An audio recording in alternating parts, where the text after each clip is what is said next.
Good afternoon, everybody. Good afternoon. Okay, a couple things at the top. We would like to announce that President Joe Biden and First Lady Dr. Biden will host President Emmanuel Macron and Mrs. Brigitte Macron of France for a state visit to the United States on December 1st, 2022. This will be the first state visit of the Biden-Harris administration. It will underscore the deep and enduring relationship between the United States and France, our oldest ally. Our close relationship with France is founded on our shared democratic values, economic ties, and defense and security cooperation. The leaders will discuss our continued close partnership on shared global challenges and areas of bilateral interest. This afternoon, the President will deliver remarks at the third meeting of the Competition Council. The President will highlight progress made on his competition agenda in the last year, which is helping lower prices for consumers, raise wages for workers, and promote innovation throughout the economy. At today's meeting, the President will also announce new action to spur competition among airlines, expose and limit airline fees, and most importantly, save money for American families. Add-on fees hit the most vulnerable Americans the hardest. The President will highlight how companies sneak fees onto bills, prevent customers from seeking the full price of what they're buying up front, and how they used termination fees to make it harder for consumers to switch their service providers. In fact, the median American household loses an estimated $5,000 a year due to lack of competition. The actions the President will announce today are part of his commitment to continue tackling that and bringing down costs. Tomorrow, the President will continue this focus with remarks at the White House on how he is lowering health care and prescription drugs costs for seniors and families across the country, and working to strengthen Medicare and Social Security. Last year, a family of four saved an average of $2,400 on health care through the American Rescue Plan that President Biden signed into law. And now, thanks to the Inflation Reduction Act, which President Biden signed into law about 2 weeks ago, Medicare will finally have the power to negotiate lower prescription drug prices. Seniors will see their out-of-pocket costs for prescription drugs limited to $2,000 a year. For decades, Big Pharma and special interests had blocked Medicare from negotiating lower prescription drug prices. President Biden and Democrats in Congress put an end to that through the Inflation Reduction Act, while every single Republican official voted against it. Not only that, Republicans in Congress continue to advance legislation to cut Social Security and Medicare and put these programs on the chopping block. So President Biden will speak to all of that and more tomorrow. I wanted to also acknowledge the dangerous and backwards court ruling in Arizona Friday evening. This is a complete abortion ban, one that forces survivors of rape and incest to carry their pregnancies to term, and women with medical conditions could face dire health risks. Healthcare providers would face imprisonment of up to 5 years for fulfilling their duty of care. This ban would take Arizona women back to more than 150 years and subject them to a law from 1864, a time before Arizona was even a state. Arizona is now the 16th state where Republicans officials have stripped women of their rights through extreme, unconscionable statewide abortion bans. And Republicans in Congress continue to advance Senator Graham's proposed national abortion ban. The President and the Vice President believe that Congress must act urgently to codify Roe and protect women's access to abortion and health care. For millions of women enduring these daily attacks on our most fundamental rights, too many risks are at stake. Finally, tomorrow we will be joined in the briefing room by FEMA Administrator Deanne Criswell, who is in Miami today to assess ongoing hurricane planning and preparedness efforts. Over the weekend, the President approved Florida's emergency assistance request as soon as he received it and directed his team to surge federal assistance to the region well before landfall. FEMA has pre-positions supplies at strategic locations in Florida and also Alabama.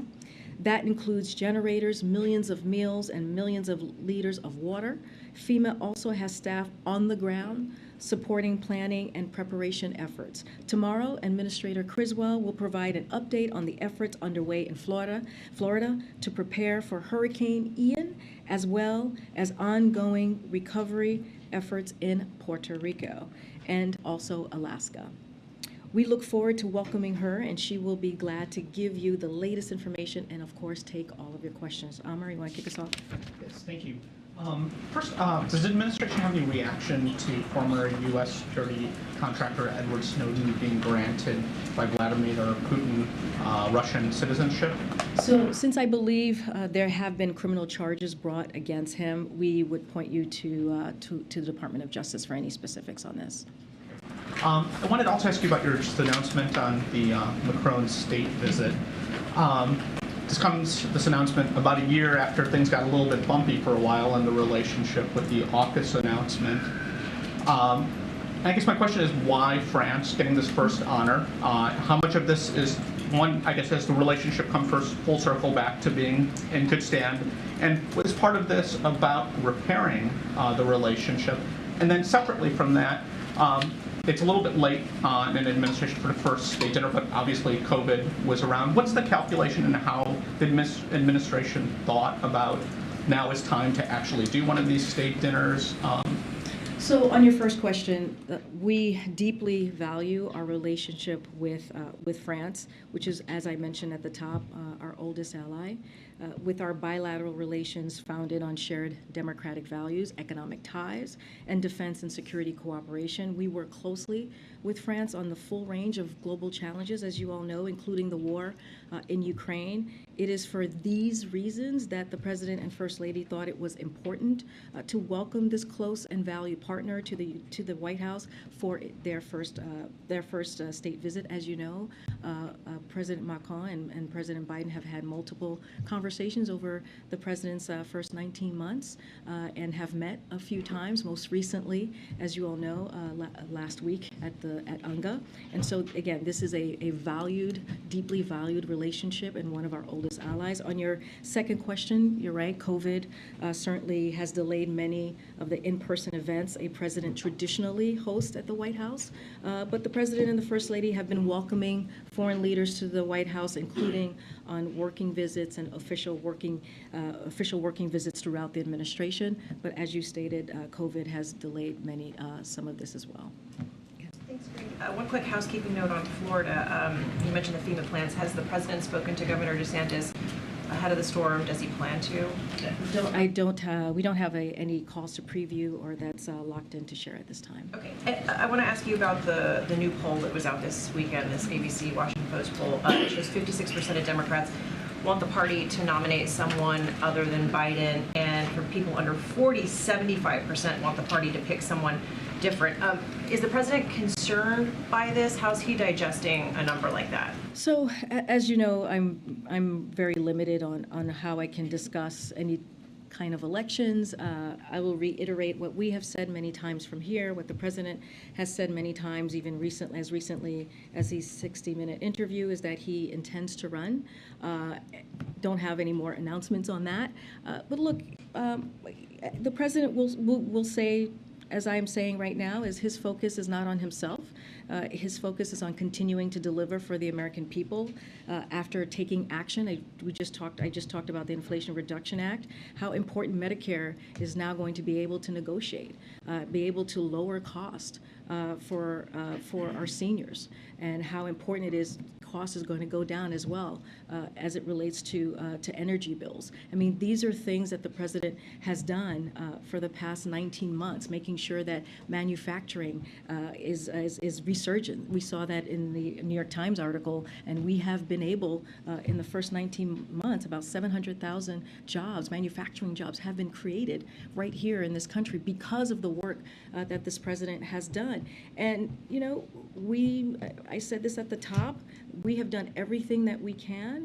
The president has made lowering costs for the American people a priority, has made the economy a priority for the American people. And you think about the American Rescue Plan, Republicans didn't vote for that. You think about the Inflation Reduction Act, Republicans didn't vote for that. In fact, they put forth an agenda that wants to take away the gains that we have made by fighting, by winning against one of the most powerful special interest groups. But go ahead. You just ticked off this list here, but the poll actually shows that the president is deeply underwater when it comes to the economy. Is there anything the White House plans to do differently? Do you need to do the midterms are in 44 days? Does there need to be a course Again, I correction? can't talk about the midterms. I'm about to answer your question. Give me a second here. Again, I have to say this, right? I cannot talk about the midterms from here because you did mention the midterms.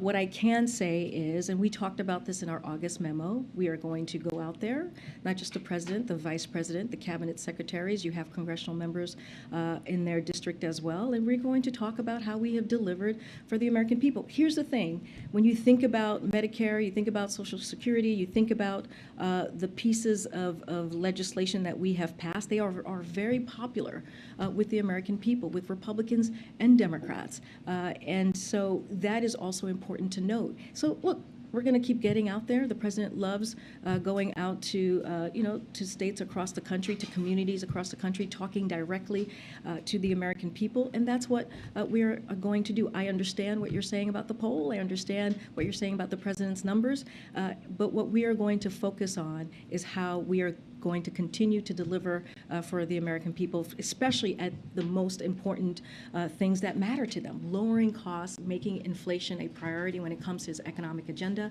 making sure we don't leave anybody behind, build an economy from the bottom up, middle out, and that's going to be the president's focus. Karine, does the White House have a reaction to the school shooting in Russia today? So, of course, we condemn any violence. That's something that the president always calls out. Is important that he feels it's important that we speak out, especially when you hear about violence in schools. So I'll leave it at there. I'd also like to return to a topic that we broached on last week in the briefing about the British Prime Minister's economic plan. The British pound is falling significantly, in part also because of the Fed's actions here on the dollar, but also in reaction to her plan. The president has often and regularly criticized trickle-down economics.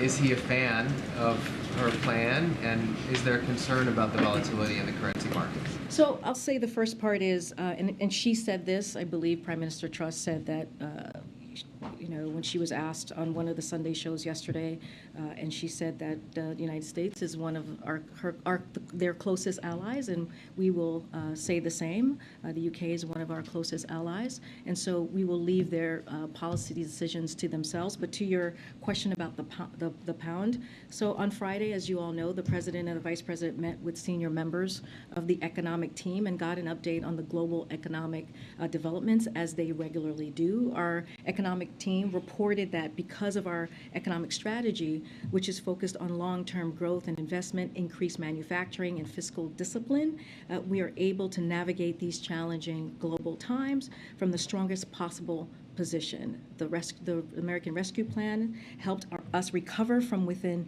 with twin health and economic crises we were facing better than most other economic major economies. Remember, we are all dealing with global challenges just clearly around the globe. And as the president's economic legislation, including the infrastructure law, the CHIPS Act, and the Inflation Reduction Act, are encouraging investment right here in the United States. I just mentioned a moment ago how 700,000 manufacturing jobs were created just in the U.S. In the last 19 months. A lot of that is because, all of that really, is because of the work that this president has done. And that will make our economy stronger and more resilient to the years to come. So again, we feel that we're in a better position to deal with the global challenges, and I'll leave it there. Yeah. Thanks, Karine. With these poll workers in Ukraine being taken around by armed escorts and forcing people to fill out ballots on the spot, should we expect the United States to issue new sanctions this week in response to these sham referendums that are being conducted? So let me just first say that we will never recognize this territory. Never recognize this territory that territory as anything other than as part of Ukraine.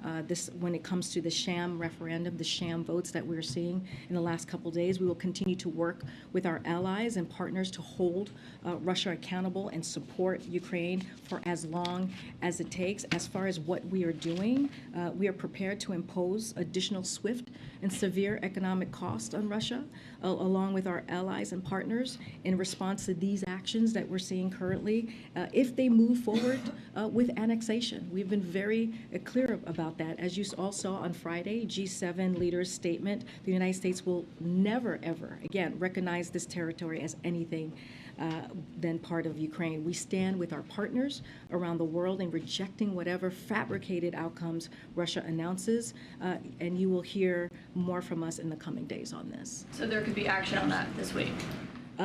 Look, we'll hear more from us in the coming days. Again, these referendums are a flagrant violation of the international law. You heard that directly from the president at UNGA last week, and it's an affront to the principles of sovereignty and territorial integrity that underpin the international system and are the foundation of the United Nations Charter. You heard the president say that specifically just a few days ago. And with the warnings that we saw from Jake Sullivan, Tony Blinken, all of these figures yesterday about the catastrophic warnings that they say that they've communicated to Russia if Russia chooses to use nuclear weapons in Ukraine, does the United States believe that, even if it's still low, does it believe the chances of Russia using nuclear weapons is higher now than it was in February, in March, given what's happened on the battlefield? So as far as any evidence or the chances, look, we haven't seen that at this time. We take these threats, though, very seriously, but we have not seen any reason to adjust our own nuclear posture at this time. So again, haven't seen any evidence of it, but we take this incredibly seriously. On the issue of the president speaking with Governor DeSantis, we saw them side by side a little over a year ago when they were together with the Surfside incident and so forth. Does the president think it's important when you have this nature of a threat to millions and millions of Americans to have a conversation with a governor? I know there's a lot of administrative and bureaucratic steps that are in place to provide resources, but does the president believe it's important to speak to a governor in these circumstances? What the president believes is that it's important that federal resources is provided for the people of Florida. That is the most important thing, to make sure that we are there for them in this time of need, and that's why the president reacted right away to make sure that we are able to surge resources before, and he did this before landfall. And so that is the most important thing. It's about the people of Florida. It's not about public officials, especially in this time. And so, again, the president, as president of the United States, as president for folks in red states and blue states, he's going to keep that commitment. And you have seen him do that over the course of the 19 months when there has been extreme events, extreme weather that has happened, again, in blue states and red states. And he has done his job as president to make sure that we are there for the people in the state. Is there any concern if there is a perception that there might be politics or personalities or disagreements among individuals that would get in the way, not so much of the flow of the information, but if people are wondering, is there anything that could stand in the way of the response if a president and a governor might not speak? He didn't speak to the governor of Mississippi during the water crisis with Jackson. Thus far has not spoken to Governor DeSantis. And that's a perfect example, Kellyo, when you mentioned the governor of Mississippi. You were right, they didn't speak, and we still were able to deliver for the folks in Jackson and for the folks of Mississippi. You had our EPA administrator on the ground, you had FEMA administrator on the ground, and not just them, but also folks who work for those two agencies. And you had the Army Corps of Engineers. And so we put the full power of the administration. We surged resources on the ground to make sure that we did everything that we can to help the people of Mississippi. This is the same. There is no difference here. We're going to do the same in Florida as we've done in other states. As I mentioned, Administrator Griswold will be here tomorrow. She is in Miami as we speak, as I speak currently, and she'll be here and she will lay out what we as an administration is doing for Florida and other states like Alaska and any others that need our assistance at this time, and she'll lay that out and answer any questions that you all may have. Thank you, Karine. I have a couple questions. One is, I know last week you were asked about Puerto Rico and any plans that the president may have to make a trip down to Puerto Rico. Is he planning to go? Can you provide us any guidance on that? Sorry, I'm having a little bit of a hard time hearing you. You were asked last week about the president, possible travel plans. You didn't have anything to say last week. Do we have an update on whether the president does intend to travel to Puerto Rico? We don't have anything to preview at this time. We continue to closely monitor the impact of Hurricane Fiona is having on Puerto Rico. I just reiterate just a couple of things for folks who may have missed this, but as you all know, when he was in New York, the president announced the federal government is covering 100% of the cost of debris removal, emergency protective measures for the next month in this recovery. The president also increased critical needs assistance from $500 to $700 to support individuals and families with immediate or critical need as a result of being displaced from their primary dwelling. And as of today, there are hundreds of federal response workers on the ground in Puerto Rico supporting operations, planning, power restorations, debris removal, and urban search and rescue. As far as travel, we don't have anything to share at this time. And then also on Iran, we saw continued protests in Iran over the weekend. I know that last week we did get indications from the State Department that there were efforts the United States was taking to ensure internet access remained available.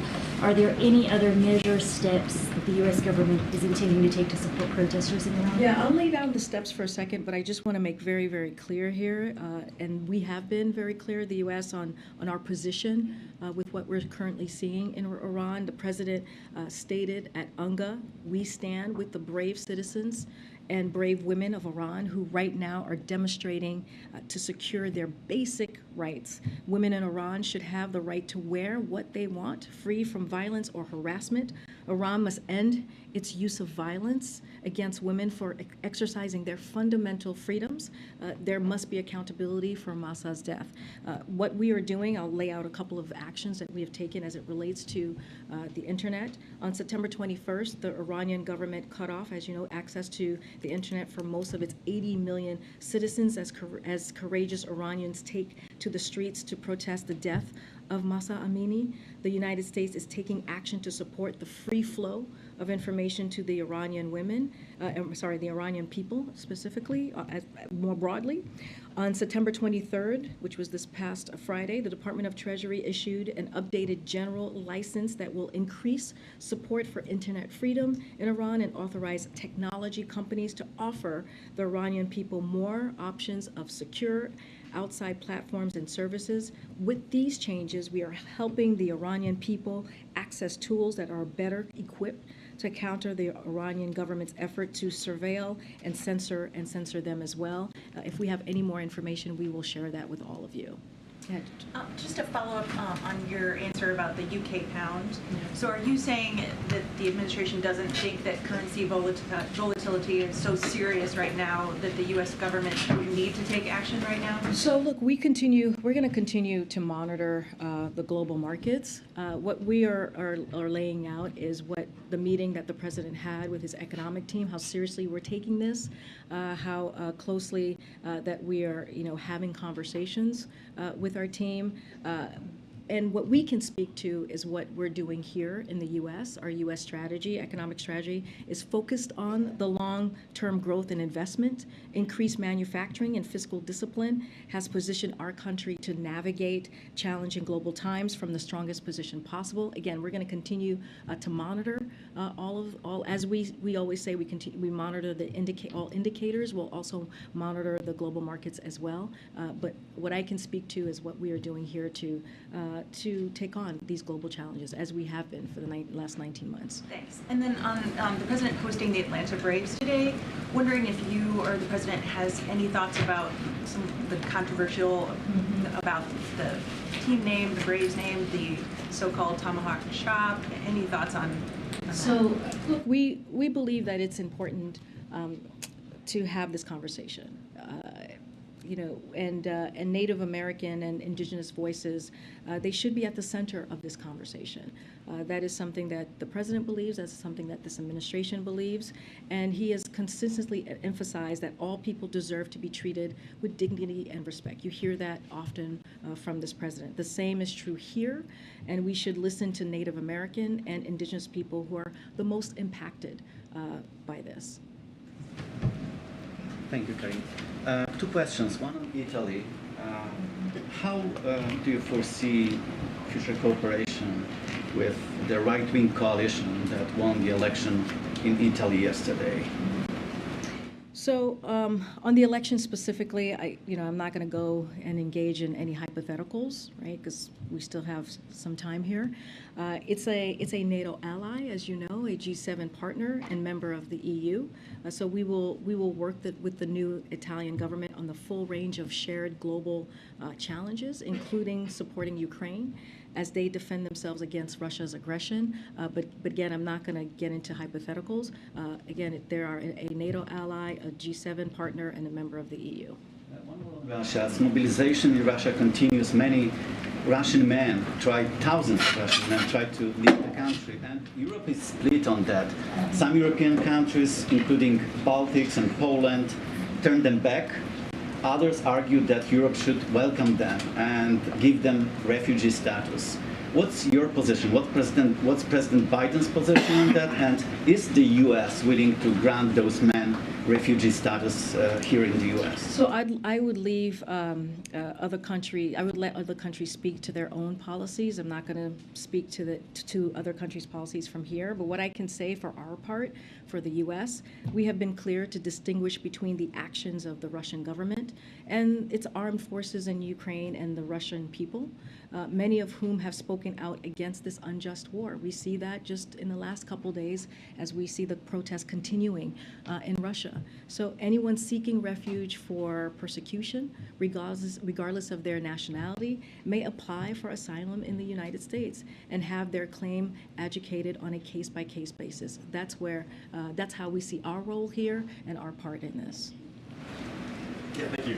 Does President Biden share Zelensky's assessment that Putin is not, quote, bluffing when it comes to his threats about nuclear weapons?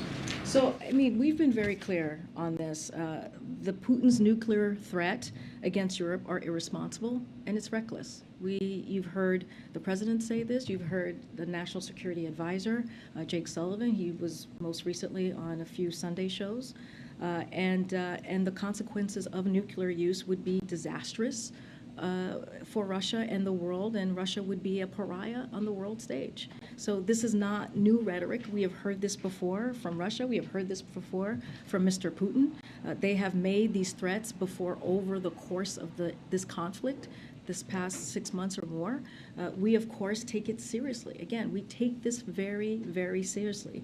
Though I would add that Russia itself has said many times that a nuclear war cannot be won and should never be fought. This is something that they have said, including earlier this year in the P5 joint statement. As the president made clear, any use of nuclear weapons on any scale would be disastrous for the world and would entail severe consequences. Well, and regarding these catastrophic consequences that Lincoln, Sullivan, yourself have said would occur if there are nuclear weapons used, can we assume that these would be consequences beyond sanctions, that there would be some sort of military response? What more can you say of what catastrophic consequences mean? So look, Jake Sullivan said this yesterday as well, is that we have had private conversations. The NSC and his team has had private conversations and communicated privately, directly to the Russians, and they understand that. They understand exactly what those consequences would be. We are not going to lay that out in the public, We are not going to have these negotiations or share these conversations in public. But again, to reiterate what our National Security Advisor said just yesterday, is that they have made that very clear and spoken directly to the Russians, and they understand. Are there any plans for President Biden to relay that directly to Putin in some way? We don't have any calls to preview at this time. Welcome back. Thank you. So it's been about a month since the president unveiled his plan for the $10,000 to $20,000 of student loan forgiveness. I know that there was going to be an application available in early October. I'm just wondering if you can give any updates on whether or not that's still going to be. We'll have something to share on that very, very soon on the application process and the next steps. Once we have that, we'll share with all of you. And several state attorneys generals are planning, court challenges once this is unveiled. What can you talk at all about what is sort of going on inside the administration to bolster against this? Yeah. So I leave that to the Department of Justice. I know that when we announced the student loan relief, they put out on their website kind of a legal layout of how they came to making their legal determination. So again, I'll leave it to them. But look, there's always a lot of noise around the student loan debt relief, and at the bottom line is this is going to give some breathing room to many Americans, tens of millions of Americans. This is going to be an important step forward in giving people an opportunity to save some money and put money down on a house, right? To start their family. 90% of Americans who are going to be able to benefit from the student debt relief are making less than $75,000 a year. So this is an important, we believe it's an important for working families. It is important for people who are just looking for a little bit more of, of help in their everyday lives. And then my second question is on this framework House Republicans unveiled last week. Should they take the House after the midterms?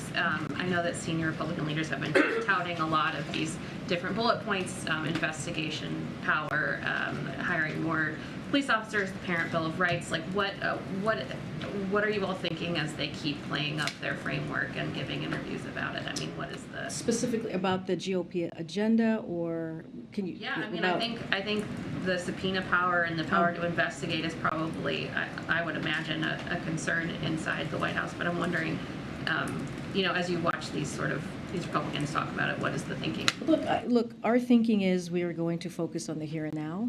We're going to focus on the wins that we have been able to make for the American people. You all saw it. You all reported on it. When you think about the CHIPS Act, you heard me talk a couple times already about the Inflation Reduction Act. You've heard me talk about the American Rescue Plan, how that got our economy turned back on. I just talked about the student debt relief. That's what the president's going to be focused on. Whether the GOP take the House or not, again, I have to be careful what I say from here, from the podium. That's a hypothetical that we're just not going to entertain at this point. We're going to make sure that we are doing everything that we can to lower costs. And I will say this: Republicans are doing the complete opposite. They're not wanting to lower cost for the American people. Again, voted against the American Rescue Plan, voted against Inflation Reduction Act. That helps lower cost for the American people. But again, we're going to stay steadfast in making sure that we continue the work. 2 o'clock out. Can you take a few more? Yeah, I'll take a few Karine, more. It's been 2 months, Karine. Go ahead. Is the White House confident that a government shutdown will be averted at the end of this week? So look, and I've spoken to this a couple of times. We believe that this could be averted. This is not the first time that we are in a position where we're talking about the CR. It was done last year, and it could be done again this year. So we encourage Congress to get it done. Is the president going to be talking to lawmakers this week to try and push things over? Don't have anything for you to preview at this time on any conversations that the president is having. I can say this, and I've said this many times before. We have our teams here in the various departments who are having regular conversations with members of Congress and their staff in a bipartisan way, because we think this is something that should happen and needs to happen. Can you give us an update on US aid to Pakistan? And can you also tell us to what extent the US is worried that catastrophic flooding in the country, a country that's nuclear armed and with a history of military coups, could lead to political instability and a security concern? So, would have to go back to the team to get any more specifics on what we have talked about already about the aid that we have provided for Pakistan. We have been in close communications with folks and making sure that as they're dealing with the flood, as the people of Pakistan are dealing with the flood, that they have aid, especially from us.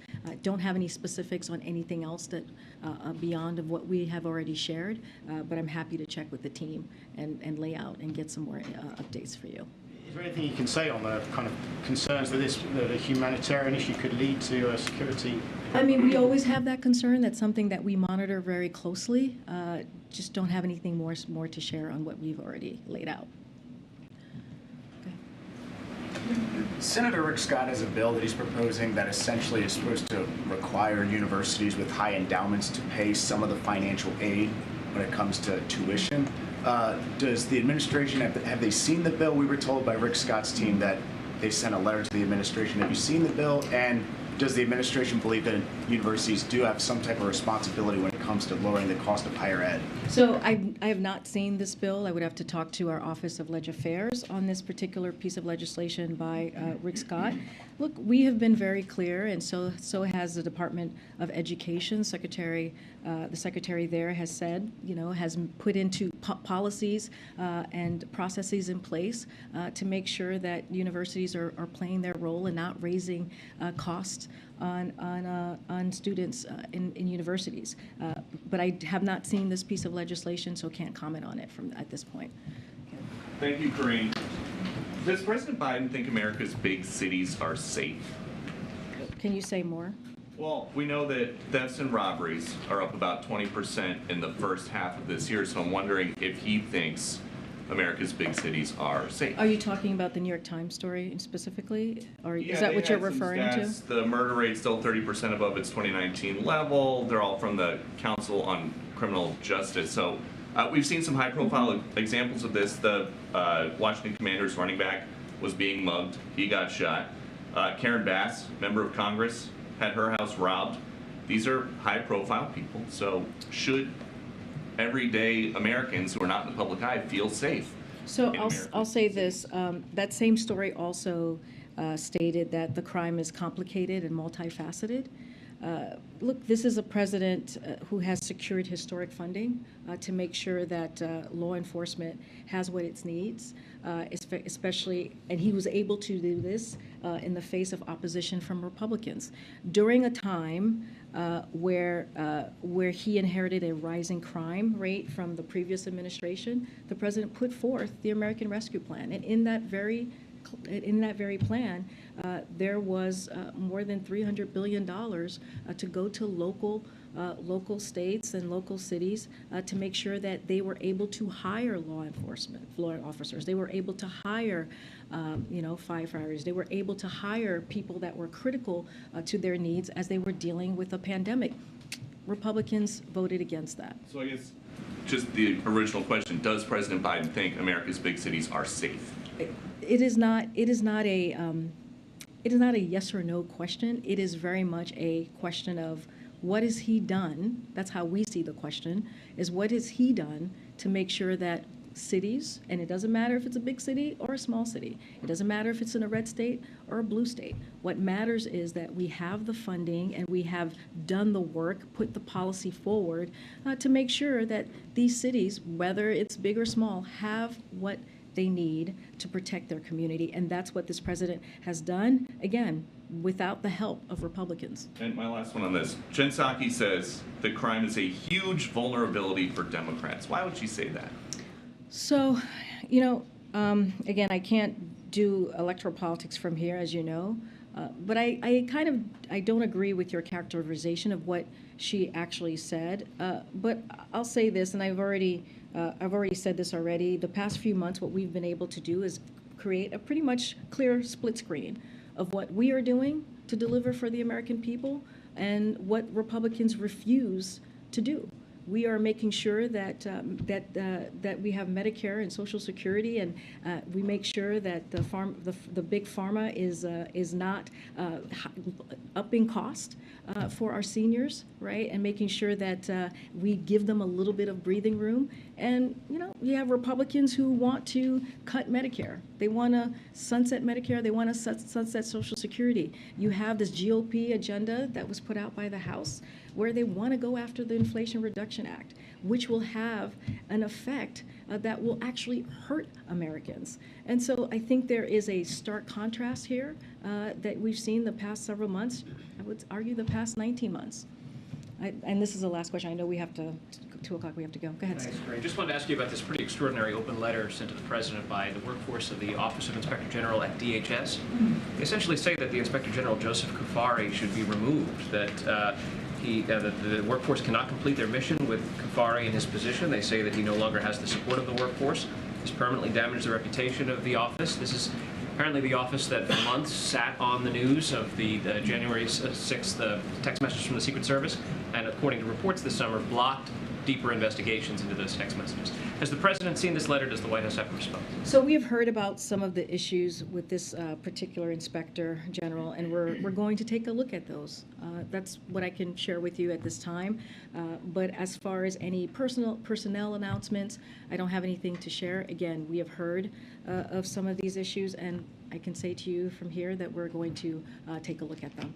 All right, we'll see you guys tomorrow. Thanks, everybody. Thank you.